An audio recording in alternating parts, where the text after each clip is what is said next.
Brigitte et Vincent Villeneuve, des fleuristes franc-comtois, regagnent leur ferme en voiture. Il est presque minuit et le fracas d'un orage lointain roule sur l'horizon. Soudain, une forme lumineuse surgit du ciel et fuse dans leur direction. Le lendemain, les jeunes gens épluchent sans succès la page des faits divers du journal local. Pas le moindre écho ne signale leur étrange apparition. En fin d'après-midi, Christophe, leur cousin ingénieur, les rejoint et témoigne avoir aperçu lui aussi la forme lumineuse danser dans le ciel. Alors pour essayer de comprendre le phénomène et localiser sa source, j'ai pris le rayonnement en chasse en voiture, confesse ce dernier, et n'y parvenant pas, j'ai coupé à pied à travers champs.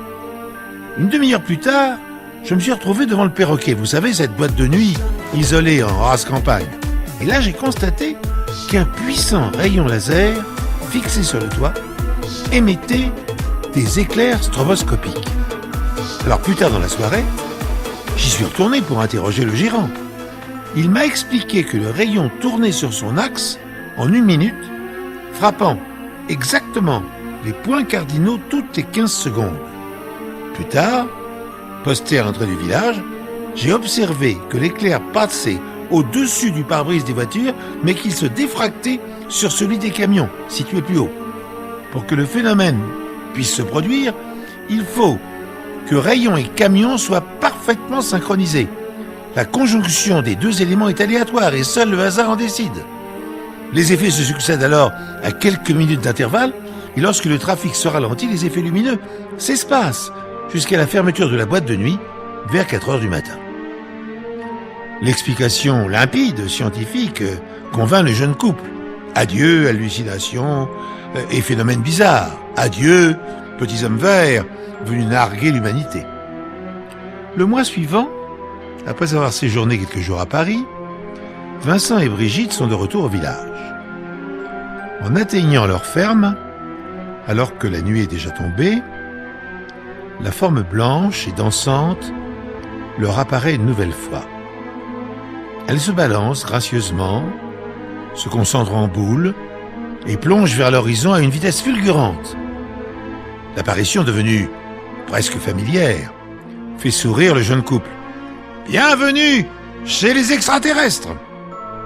Au matin, Christophe passe saluer ses copains. Brigitte le taquine aussitôt. « Sais-tu que la nuit dernière, dès notre arrivée, la soucoupe du perroquet nous a rendu visite ?» Le visage de l'ingénieur se ferme comme une huître. Il examine la jeune femme avec suspicion et la fait répéter. « De quoi me parles-tu ? En fais pas l'idiot. Je te parle naturellement de la forme blanche dont tu as scientifiquement percé le mystère il y a 10 jours. » Christophe la dévisage avec une expression qu'elle ne lui a jamais vue. « Enfin, cesse de plaisanter pour une fois. Ce que tu dis est absolument impossible. » Brigitte, intriguée par la gravité qui s'est peinte sur le visage de son cousin, se tourne vers son mari. Il confirme. « Ben oui, quoi, le faux vaisseau spatial, le rayon laser du Night Club, nous l'avons revu hier en rentrant. Enfin, ça n'a rien d'extraordinaire. » Christophe desserre les mâchoires et respire un grand coup. « Si ce que vous avez vu n'a rien d'extraordinaire, alors expliquez-moi l'origine de cette boule de feu qui part et qui revient à une vitesse folle. Dites-moi ce qui produit cet effet lumineux qui danse dans la nuit et disparaît pour revenir encore. » Les jeunes gens se regardent, convaincus que leur cousin est brusquement devenu fou. « Bah, le rayon laser du Night Club, tu l'as parfaitement démontré l'autre jour, bredouille Vincent ahuri. » Christophe secoue la tête. Impossible. La boîte de nuit a fermé ses portes sur décision de justice quand vous étiez à Paris. J'ai acheté le rayon laser d'occasion et depuis 1 semaine, il est rangé et démonté en pièces détachées au fond de mon garage.